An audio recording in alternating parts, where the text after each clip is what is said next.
Rumus kedua. Ini kayak pelajaran filsafat cinta tapi dari tradisi Kristen. Tidak apa-apa, nanti next time kita cari tradisi yang lain. Mungkin nanti ada sesi filsafat cinta. Atau setelah filsafat cinta selesai, kita tambah lagi satu sesi filsafat seks. Ada, saya kemarin baru dapat buku Philosophy of Pornography. Bukunya tebal sekian. Tidak ada gambarnya, kamu mesti nggak suka. Ya, bayanganmu kan kalau filosofi pornografi terus ono gambari, kamu kan ngincer gambari, tidak ada. Ya, yang ada gambarnya dijual terpisah. Oke. Yo, harganya beda. Oke. Teori kedua. Kamu telah mendengar firman mata ganti mata dan gigi ganti gigi. Tetapi aku berkata padamu, janganlah kamu melawan orang yang berbuat jahat kepadamu. Ini yang paling terkenal.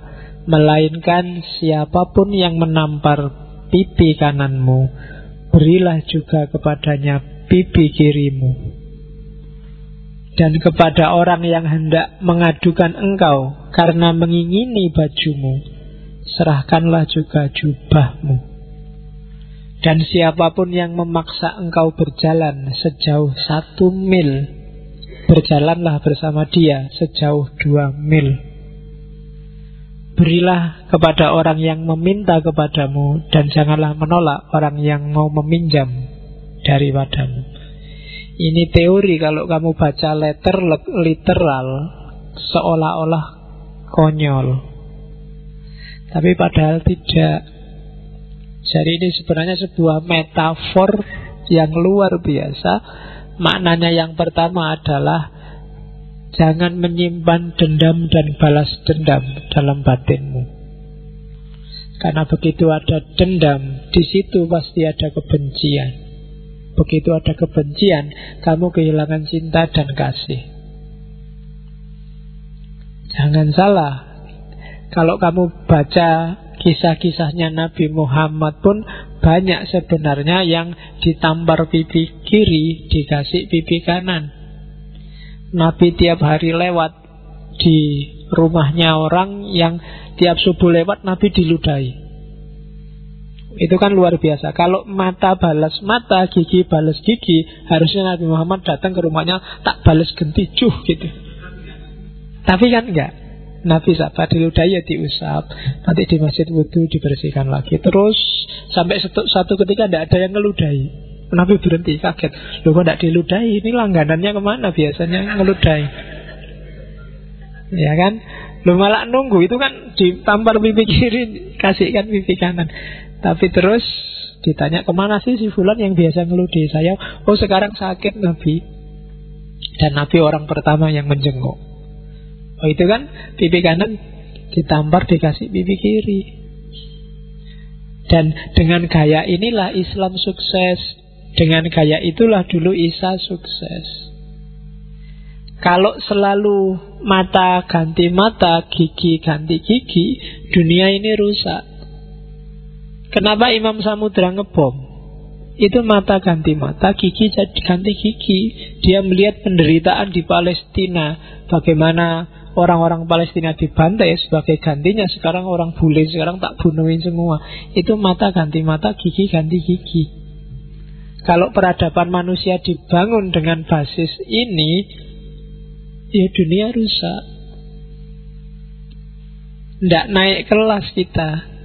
Sebenarnya adil itu memang boleh. Kamu dicolok matamu, kamu balas nyolok matanya, itu sah imbas. Tapi nilainya 0. Kalau sepak bola seri, tidak ada yang menang, tidak ada yang kalah. Kalau seri, derajatmu sama dengan derajatnya yang tadi nyolok.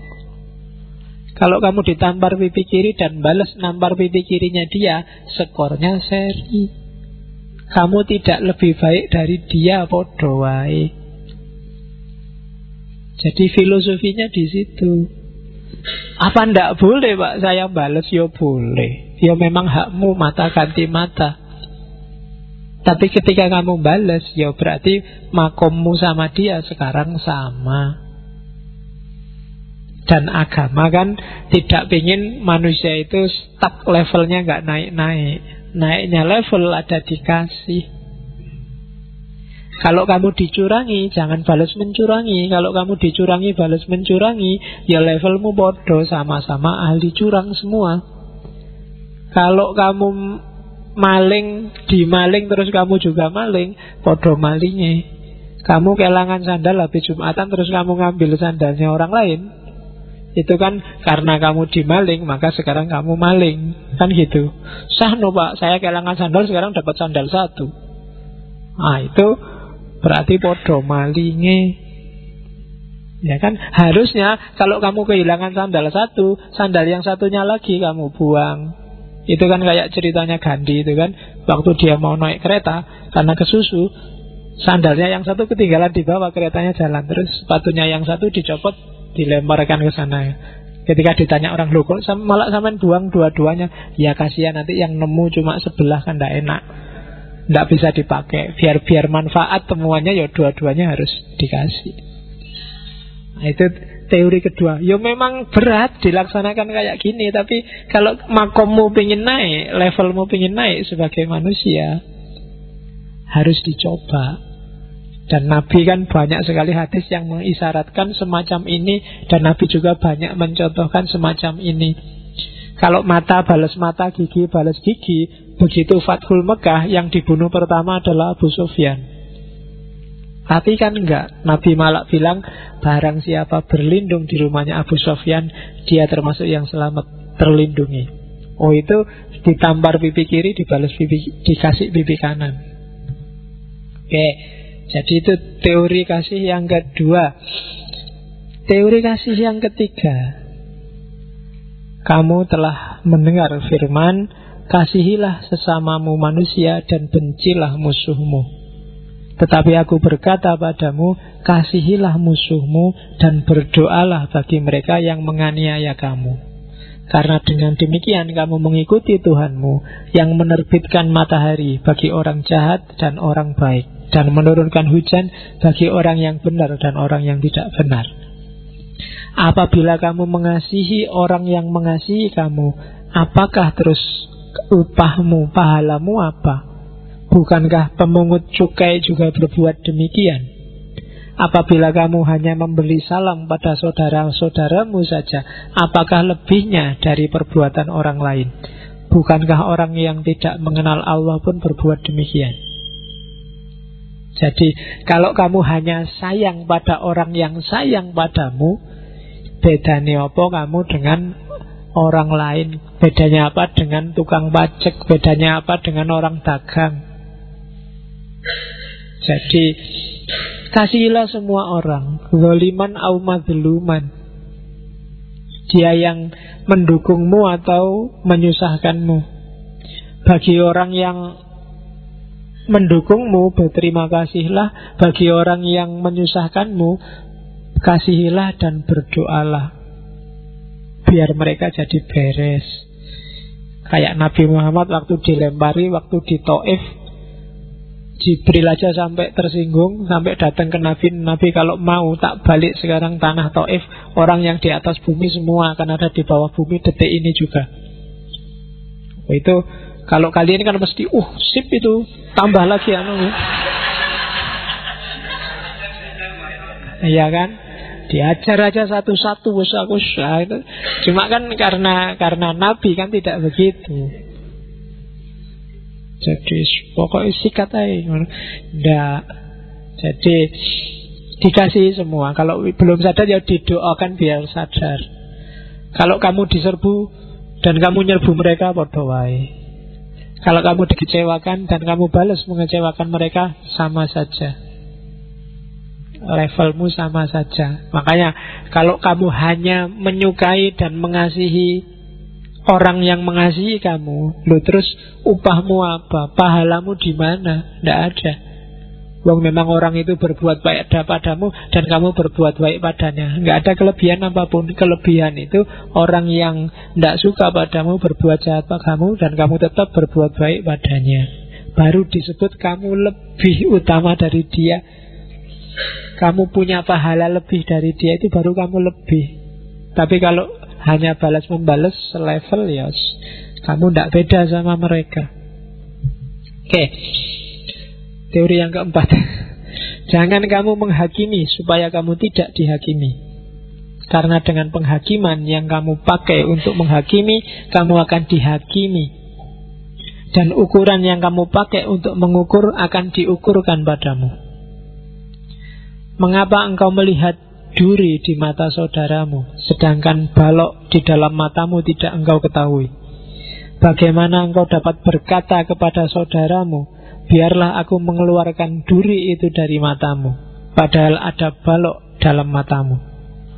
Hai orang munafik, keluarkanlah dahulu balok dari matamu, maka engkau akan melihat dengan jelas untuk bisa mengeluarkan duri dari mata saudaramu. Bisa dipahami ya. Jangan sok menghakimi, menyalah-nyalahkan orang, mensesat-sesatkan orang. Kan sekarang banyak mengkafir-kafirkan orang, memurtad-murtadkan orang. Karena mungkin besok dengan standar yang sama kamu akan dibalas, dikafirkan, disesatkan, dimurtadkan. Dengan teori yang sama, dengan ukuran yang sama yang kamu pakai untuk tadi ngukur orang lain. Ya entah ukuran itu apa, sekarang banyak contohnya. Kebanyakan kita tidak sadar salah kita, lebih melihat salahnya orang lain. Kamu tidak sadar matamu ketutup balok, kamu ribut kalau di mata temanmu ada duri. Buang dulu balokmu, baru kamu ribut dengan durinya. Jadi ini kasih yang keempat. Makanya ada cerita suatu ketika Isa melihat seorang perempuan dirajam. Mungkin pernah dengar ya. Ketika baru mulai dirajam, Isa datang, ini ada apa kok ada perempuan dilempari batu? Dia salah, dia berzina. Oh, dia dilempari karena salah toh. Iya, kalau begitu yang boleh ngelempar adalah yang tidak pernah punya salah. Akhirnya rasido. Karena setiap orang merasa, oh iya ya, aku ngelempar-ngelempar itu emangnya aku tidak punya salah, emangnya aku tidak punya dosa.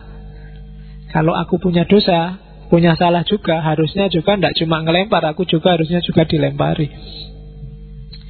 Nah, itu teori keempat. Teori kelima, jangan membalas kejahatan dengan kejahatan. Lakukanlah apa yang baik bagi semua orang. Sedapat-dapatnya, kalau hal itu bergantung padamu, hiduplah dalam perdamaian dengan semua orang. Saudara-saudaraku yang terkasih, kayak aku sing ceramah ya, kayak Nabi Isa ini.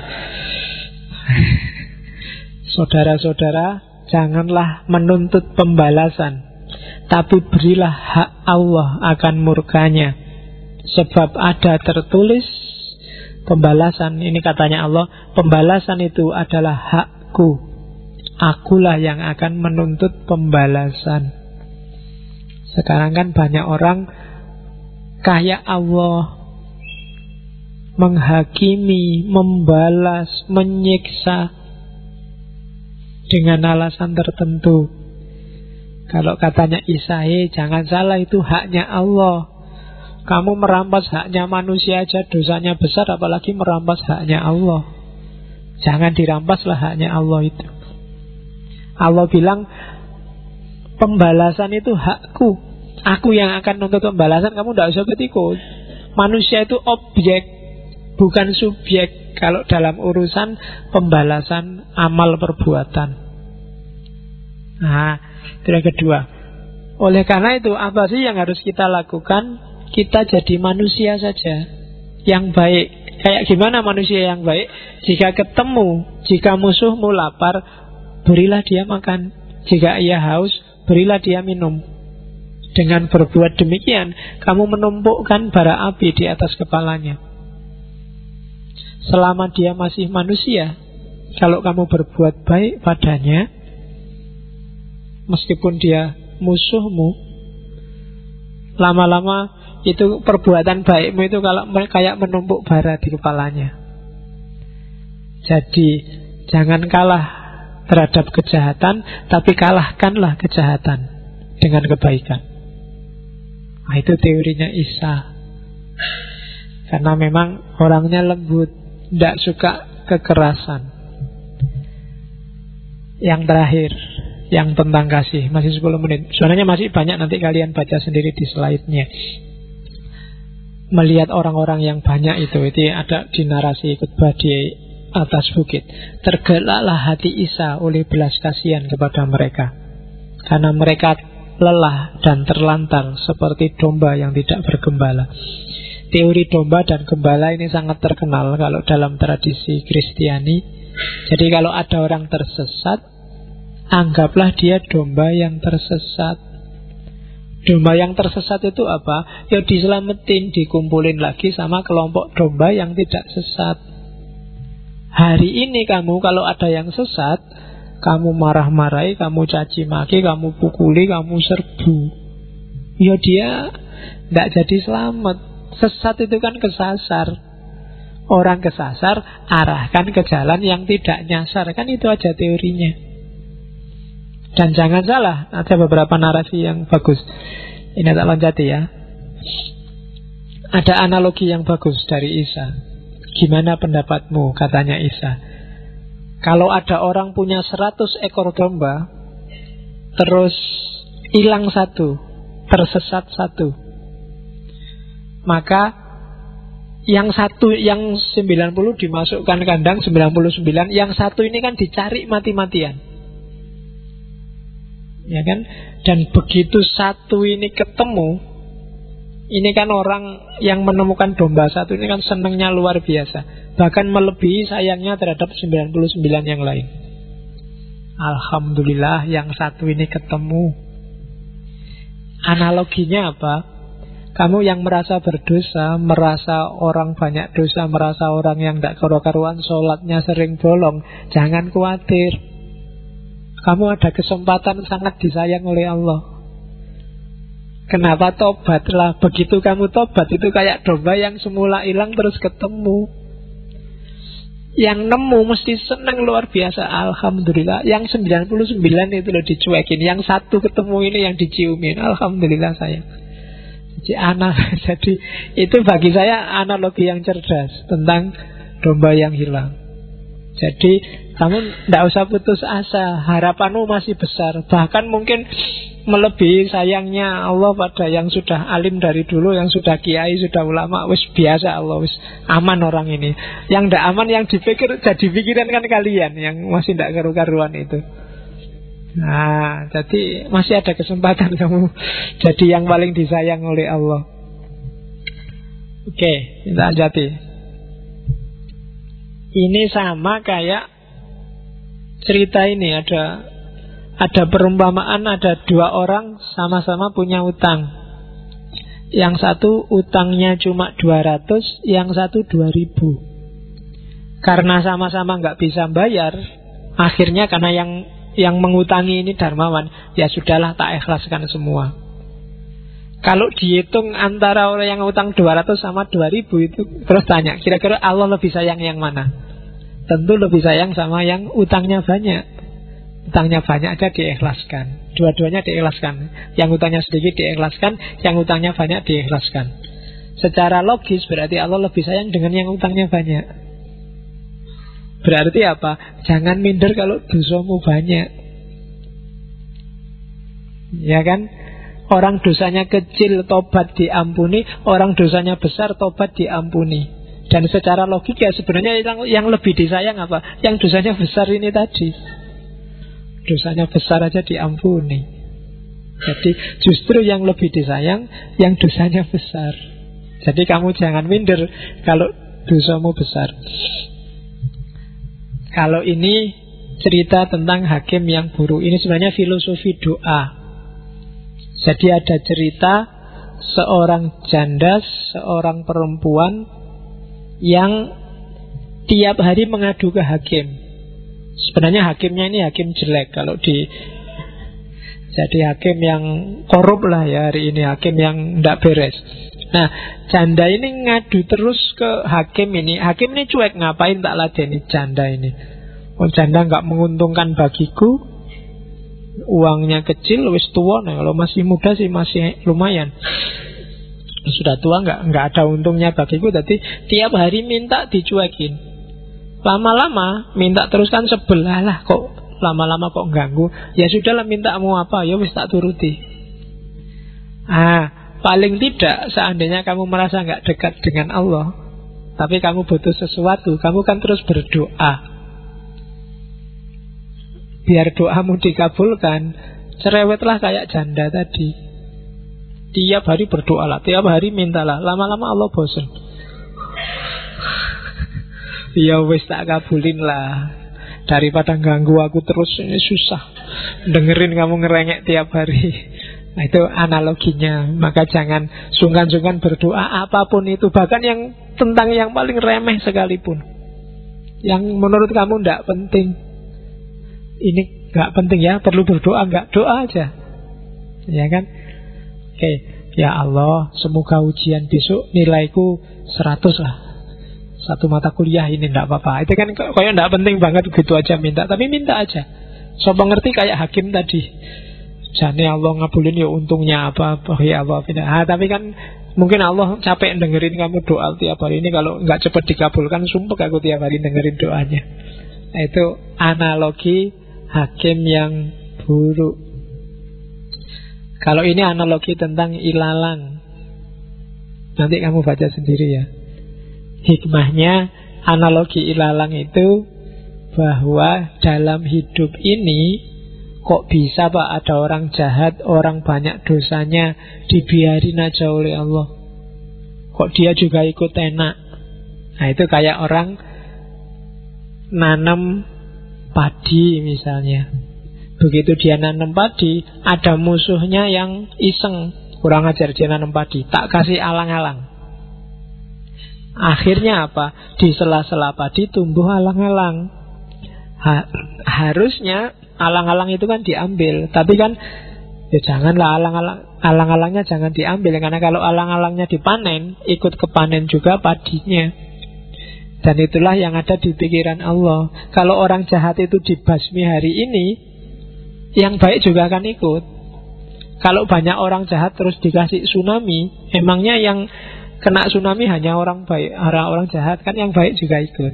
Jadi ya besok kalau sudah selesai matang semua, dipanen semua, baru dipisah. Ini alang-alang, ini padi. Maka kamu jangan gaya kok merasa saya itu sudah males sholat Pak, sudah nggak pernah lagi puasa, tapi hidupku kok enak-enak aja Pak, kok nggak ada susahnya. Kan ada yang kayak gitu toh. Jangan-jangan aku ini wali Pak, mungkin kamu ngerasa gitu. Kok aku dikasih enak terus sama Allah. Jangan salah, jangan-jangan kamu ilalang itu tadi. Allah nggak ngasih apa-apa padamu karena nunggu panen besok. Begitu sudah panen, yang alang-alang dibakar dia, sementara yang padi masuk lumbung. Yang baik masuk surga, yang jelek dibakar.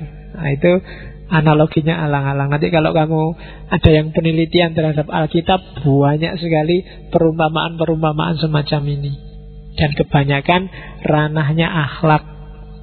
Ya termasuk penabur. Makanya nanti ada aliran Kristen namanya aliran penabur. Penabur itu analogi orang nanam, menabur benih. Ada benih yang jatuh di pinggir jalan, akhirnya hilang dimakan burung. Ada benih yang jatuh di tanah yang tidak subur, yang berbatu-batu, baru tumbuh sebentar mati lagi karena nggak bisa hidup. Ada benih yang jatuhnya di pohon yang banyak semak-semaknya, banyak parasitnya, sehingga dia tidak bisa besar, lama-lama malah kejepit mati. Ada yang tumbuh di tanah yang subur.